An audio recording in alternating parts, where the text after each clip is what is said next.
The Ensemble podcast is intended for professional financial advisors. This content is created in partnership with our sponsor, Net Wealth Investments Limited, ABN 85090 569 109, AFSL 230975, and is limited to publicly available information. Before acting on any general advice, you should consider whether appropriate and obtain financial advice from a qualified financial advisor. Ensemble does not hold an AFS license and does not provide any financial advice or services or endorse any general advice. If a PDS or IM exists, you should obtain a copy and review it thoroughly before making a decision.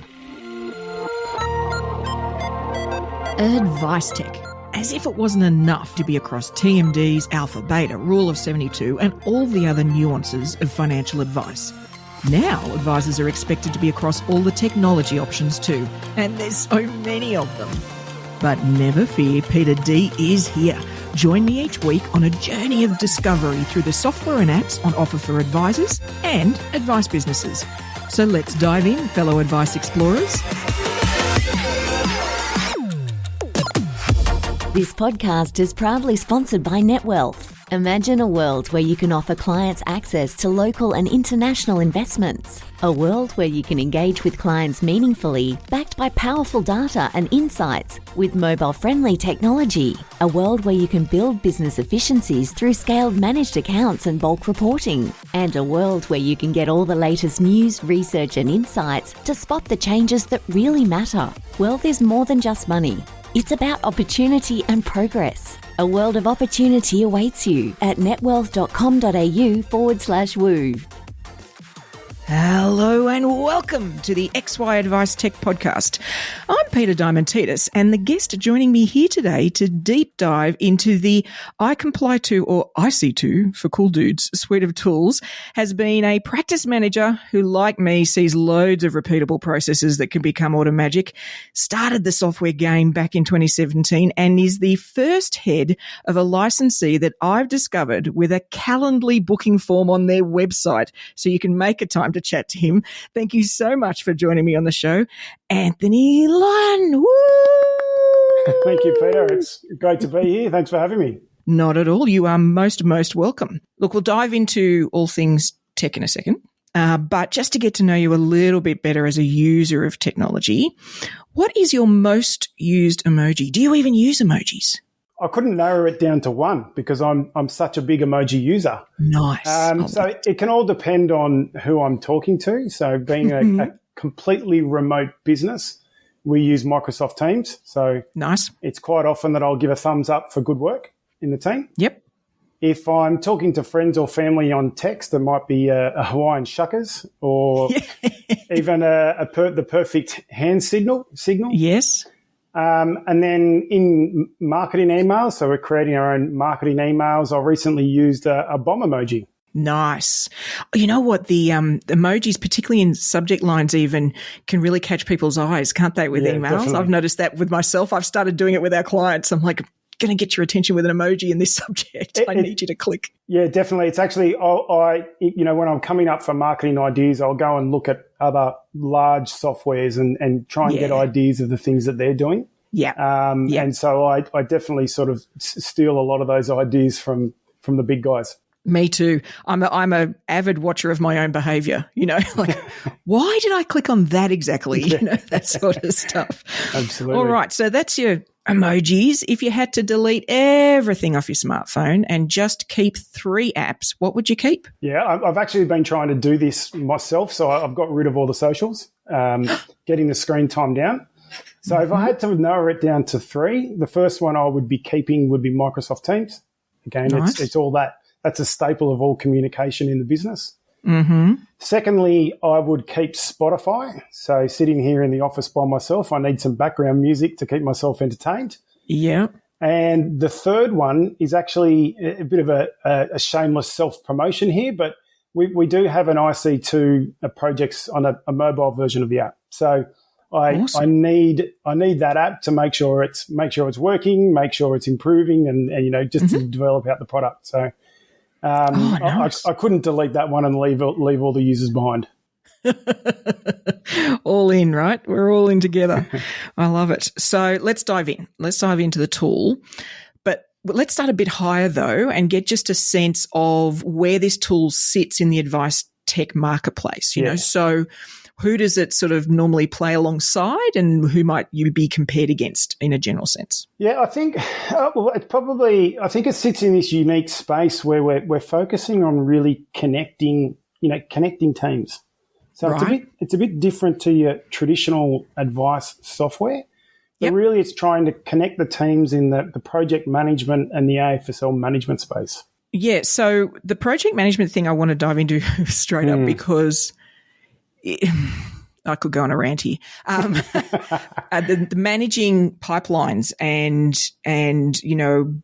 backlogs in pipelines and where it gets stuck and how much capacity we have, all that sort of stuff has invariably been really hard in financial advice. It's we can have tools that will give us the individual list of tasks, so your poor paraplanner knows they have 85 plans they need to create, but any sense of where things are at for the clients and across the board and the stages, you've got to sort of do yourself. You've got to use Trello or something like that. So yeah, correct. Is that what prompted you to create that part of the tool? Correct. So previously in a advice business, I was using Asana, and I absolutely loved it. Compared to some of the traditional advice softwares, Asana was just so easy to use. Nice.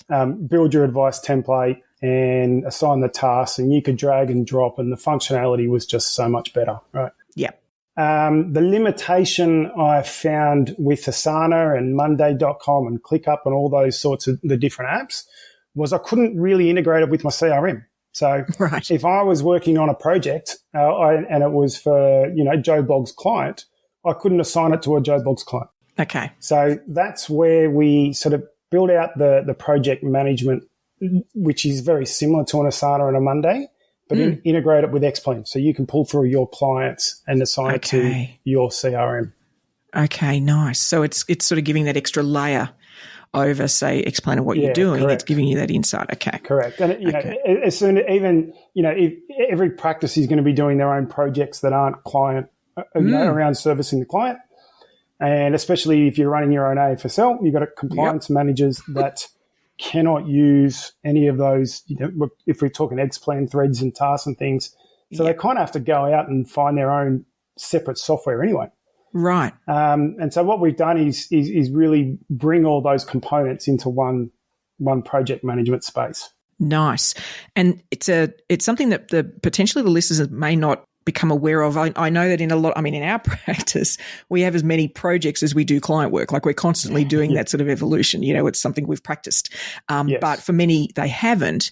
And so your staff being able to look at a process or a task list or anything like that, and it cover both the things to do with clients and the things that aren't to do with clients is really powerful. Yeah. Because otherwise they're going to be looking at different systems, which is just frustrating. Correct. Yeah. Okay. Exciting. So that's the project management element. I'm assuming then there's got to be some other bits that you guys have added in. What else is there in the tool? Yeah, correct. So we started out at the project management, and what we ended up doing was basically building a suite of integrated apps. So the project management was great, but then I found that revenue management had a bit of a gap as to what we're doing with revenue management and then AFSL management and so on. So we ended up building these integrated apps. Think of it along the lines of Microsoft 365, where you've got a subscription, you've then got the different apps, and so you work with one particular app as you're working on that part of the business. So I kind of like to, describe it's not an all-in-one advice beast that, we're trying to jam a lot into the interface. Right. We're really breaking it down into to integrated apps that you kind of know what you're working on, and then each app can be a lot more simple to use because we're focusing on that one part or one segment of the business. Yeah, okay. So it can be uniquely good at what it does because it's just for that part of the business, as opposed to trying to get that one tool that does everything, which we all know they don't do. Or they do bits badly, right? Anytime we try to get one thing. Advice is just so complex that there's too many apps that you need to build. Yeah, absolutely. And so in terms of then, so you're going to have a lot of different types of users, right? So there's clearly the advisor can be part of that workflow or the project management tool, the principal compliance. are you seeing other practices using it all the way through to support? Like, is everybody using the tool that way? Correct. Okay. And I always found this a bit of a challenge because you got one main bands who are going to want to do everything. You've then got multiple advisor practices that could have a dedicated team that just work on applications and support. Right. You could have a paraplanning team that only work on the SOAs and so they don't have anything to do with the rest of the process. Yep. So it's sort of where we designed it that it has project management, but it also has modules around applications tracking and SOA tracking and reviews and so on. So, it's a tool that really brings everybody together. Okay, so it really is that WIP, that work in progress sort of thing. It's really keeping an eye on all of that. Yes. Which it makes a lot of sense to put some energy into something like this because as we're all trying to get a bit more scale, a bit more capacity, a bit more the ability to see more people, then we've got to be monitoring things at that level. Yeah, because otherwise you have no clue. You can't tell. No, and that's exactly right. And that was one of the recent things we did because there is so much going on that we basically built this a news feed. So if someone comments on an application, an SOA, your task, whatever it may be, it's like a social news feed.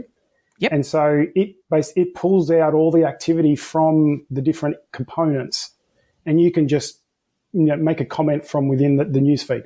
So try and make it really easy instead of having to go, oh, there was that application for Joe Blogs, and now I have to go and navigate and find that task and find that thing and then be able to comment and so on. It just brings it all into a news feed. Yeah, it is. It's hard, I think, with our systems, often being old school, is they're almost used to that old world where we had, folders and subfolders and you were so used to having to dig down and dig back. I remember those old days like, oh, my goodness, how do we find anything? And our systems reflected that, didn't they? There was this real structure. I'm showing my age here. You will be too young for this, but I remember the bad old days of /DOS rubbish where you had to know every command, like it's just insanity.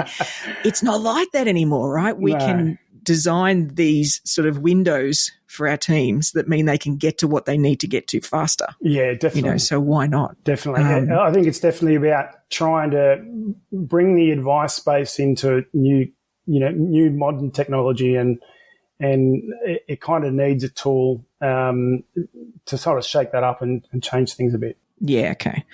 So in terms of then the types of practices that you're interacting with, then are you finding there's any particular one that this really resonates, or vice versa, ones that are like, oh, dude, no, that's not going to work for us? Is there sort of a sweet spot for the tool? No, not necessarily. I don't really find that there's a unique practice that it works for. Okay. I think probably, if anything, sort of less likely the one-man band. A lot of the one-man bands probably, it's all up in their head. They know where they're at. They won't necessarily adopt a tool that's going to connect and communicate like this. Yeah. So less the one-man band, more the team approach, and especially if they're outsourcing. So you got remote teams, that is very hard to communicate and manage. It is, and it's the one thing that often those remote teams, in terms of providers, even don't do well either. Like they don't sort of try and facilitate that either. So you can have these bodies doing work for you in, offshoring or anything like that, and it's just not integrated. They're not really part of the team, and you've got to use tech to try and fold them in. Yeah, correct. Correct. Yeah, I agree. Correct. I mean, like yourself, we're virtual as well, and the hardest part is making handover as seamless as possible. And it sounds like that's the thing we're focusing on here. It's this handover, absolutely. Making that just squeaky easy, no problem. You don't have to then call a person and go, oh, can you just update me on, or, that sort of stuff. It's really trying to make it blindingly obvious what's happening. Awesome. So then the things that it doesn't have then clearly will be like analysis tools or, that sort of stuff. It's not, you guys aren't trying to play in that space. Is that correct? No. The tool's not your advice it's not producing an advice document. It's not going to be comparing product, super funds and investments and doing projections and risk quotes and all that sort of stuff. It's not really producing an SOA. Yep. I would say that's your sort of primary advice tool or advice document generation. This is really the more operates, around that and doing the things that the advice tool doesn't. Yeah, okay. And so you mentioned integrations, and clearly Xplan is one of them. Do you have other tools that you integrate with? Yeah, so we're integrating with Xplan. Product Rex is, we've started Product Rex. Awesome. Feasily. So for revenue management, there's Feasily or RevX. So it will pull through the feeds from all your revenue management perspective. And we're currently working on integration with Fourthline. Okay, fantastic. So I guess it's then just, that covers a broad number of people, particularly with Xplan. But I can see value there even. So if somebody couldn't integrate with their core system, if it's not on that list, do you see them still being able to use the tool? Yes. So yeah, definitely. So majority of it come from Xplan. But the other one I'm sort of finding is it's the advice practices that don't have any software at the moment. So don't have a primary traditional advice software. Okay. And so it's really just a little basic CRM tool that they can adopt to manage their clients without having to go to the big guys. Yeah, okay. So it gives them that little hub that at least gets them that far. Yeah, correct. They can track progress. They can still create a client. There's a client CRM app in there. Okay. It's not like it has, it's not like an Xplan that has the complete CRM and the document generation, all that sort of stuff. But they can still create a client and assign projects and manage everything that they need to do. Okay, fantastic. But I really like the idea that if they're, have any more than really themselves in the team, themselves plus one, then this will help them keep on top of things, which is one of the challenges the minute you're trying to handle more than a handful of clients.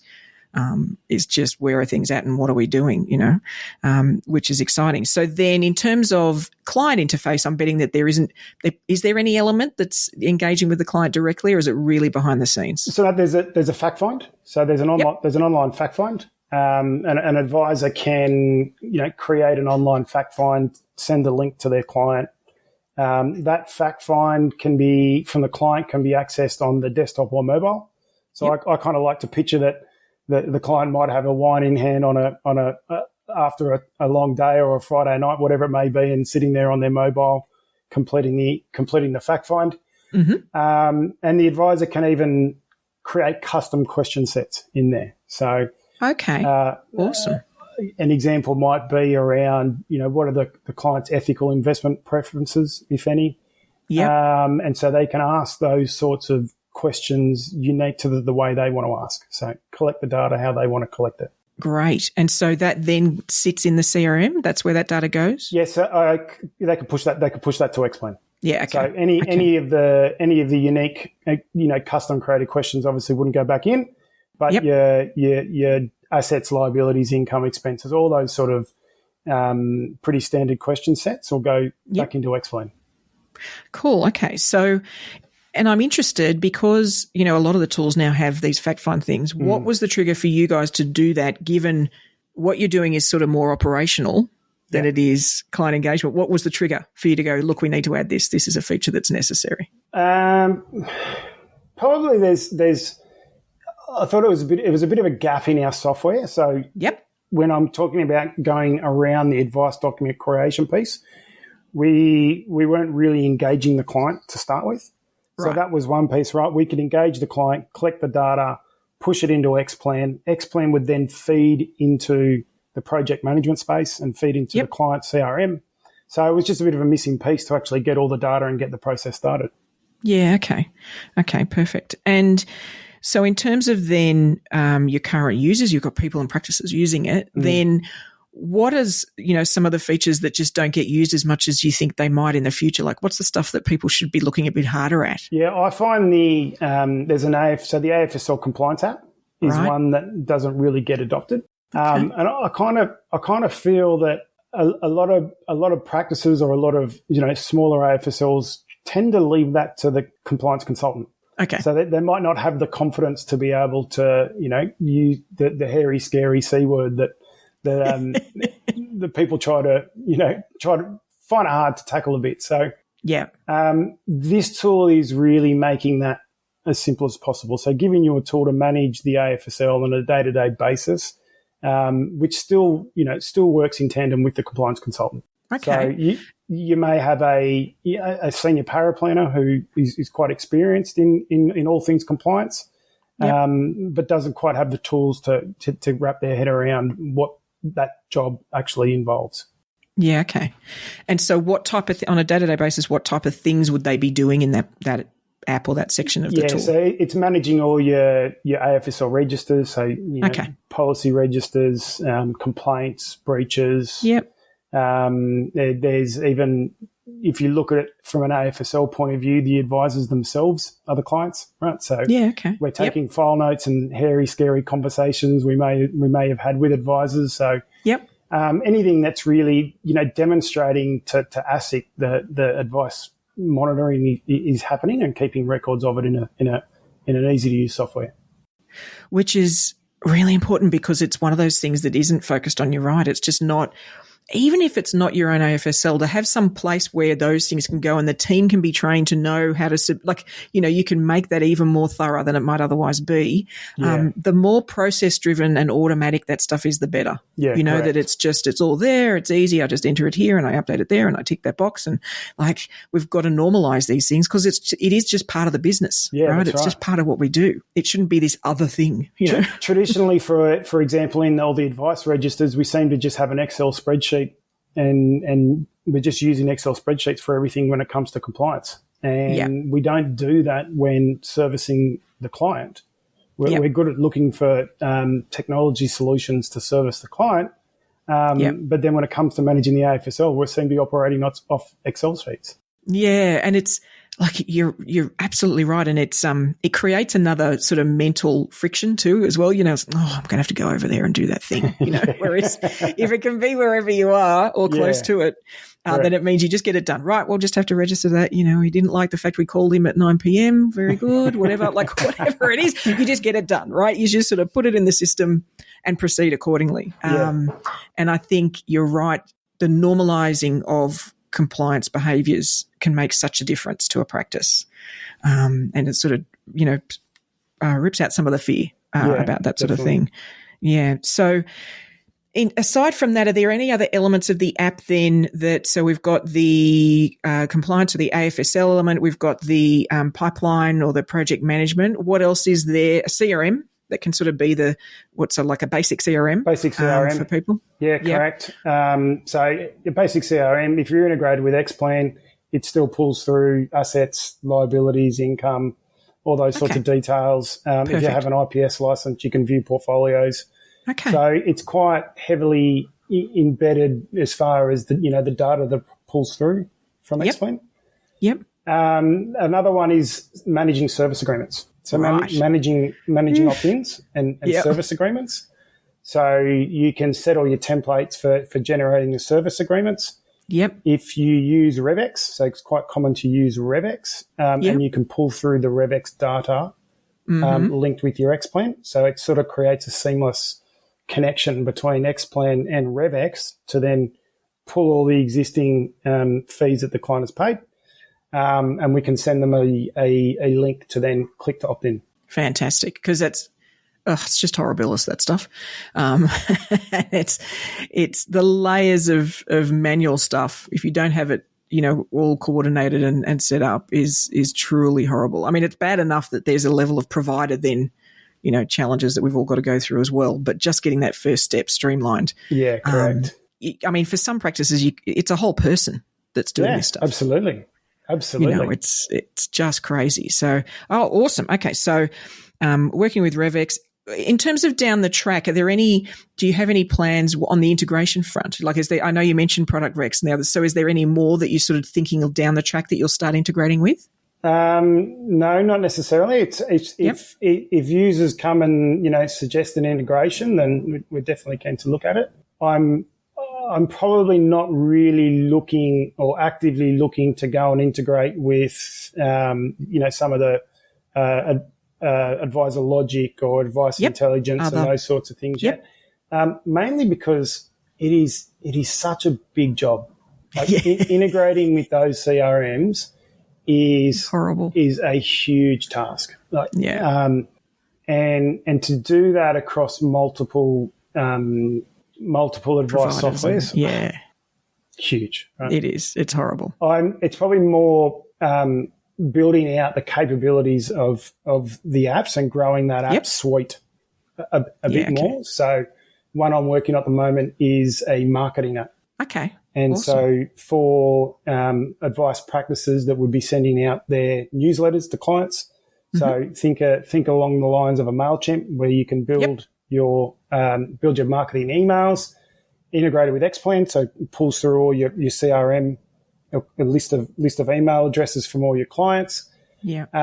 But it also, it also manages all those activities. So LinkedIn, you can post on LinkedIn.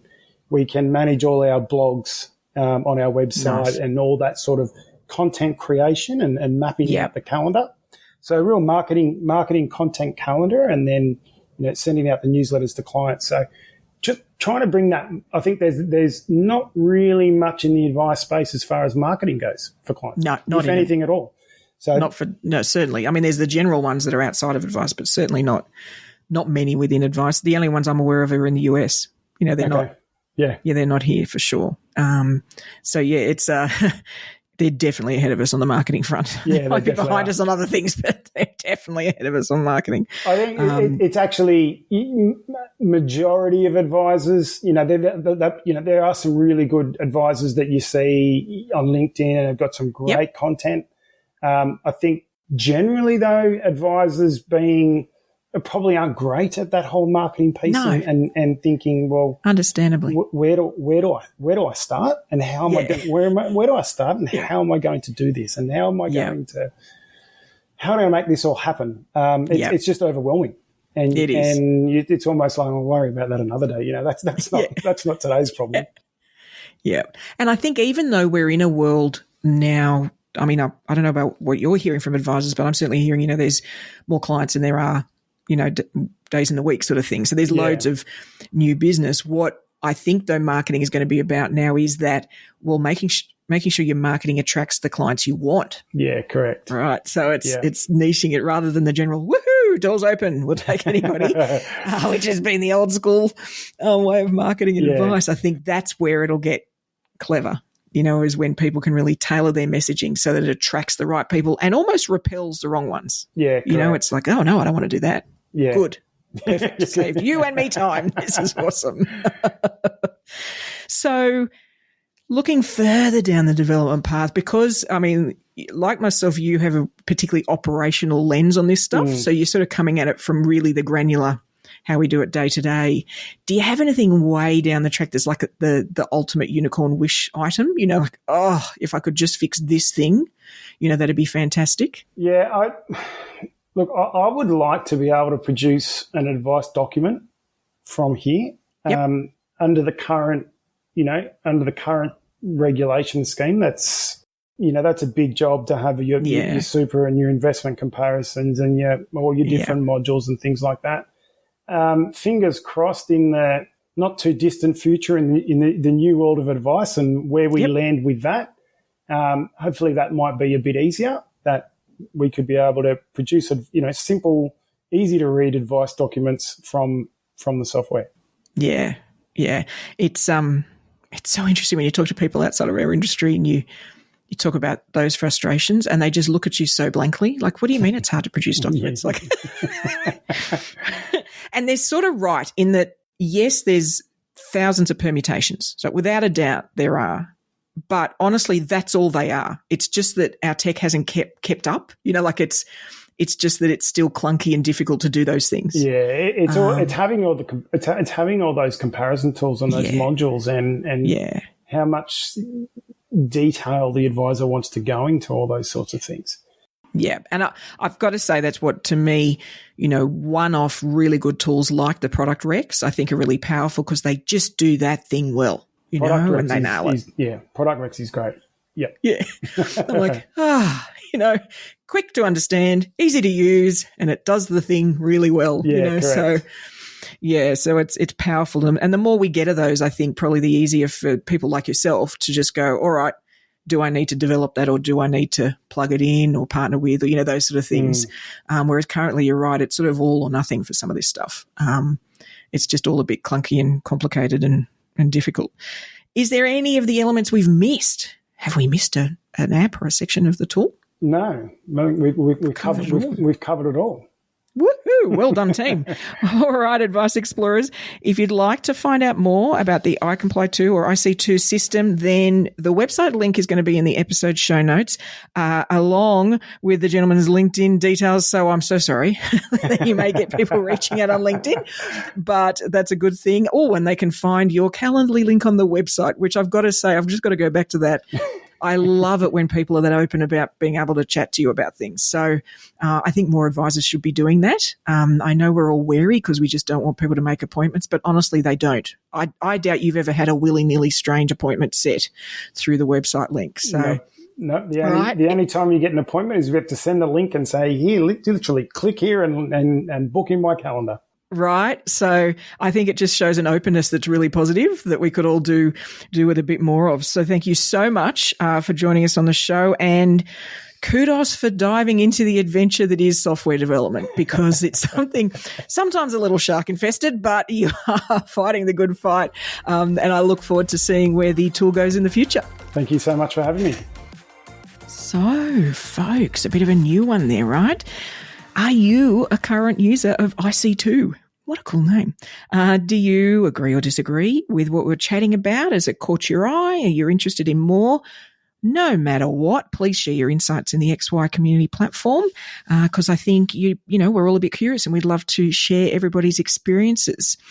In terms of what I think, I've got to say it's really refreshing, actually, to see a tool for advisors and advice practices that is actually putting some energy into pipeline management.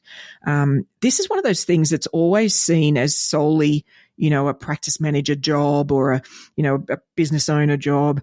And it's sort of rarely done in a really snapshot visual, easy to use way. And it's why, many businesses use tools like Monday or Trello or Asana, as we were chatting about. But it can actually be invaluable, for more than that. It doesn't just need to be the practice manager looking at things. It can be for every role to be able to see where their clients are in the pipeline, quickly identify any files that maybe are stuck, when something's just needs a nudge or, it hasn't progressed or those sort of things. It can also be a really great overwhelm lead indicator too, right? When you can look at the pipeline versus the individual's capacity and go, oh no, wait a minute, this is about to go pear-shaped. You can even plan for leave, office shutdowns over Christmas. All sorts of things become more manageable when you have this sort of type of insight or lens. So, I really high-five the efforts here for helping us start to see things this way and really getting that WIP or work in progress sort of view of what we're doing. Because if we're all going to get more effective, we are going to need to look at things this way and not just granularly on an individual task basis. Now, sort of along these lines, actually, it's interesting for this week's episode, but, we cover the Curiosity Corner. What's the app, Peita? Tell me what's the new thing that you caught your eye. This week, the app that caught my eye is called Motion. Now, you can find it at usemotion.com. Now, their tagline is, there are now 13 months in the year. That's almost horrifying, right? No. I think what they're saying is they're getting you back an extra month. You can feel like you can get more done. And I came across this tool because I had, at a particular point in time, I had a specific challenge, right?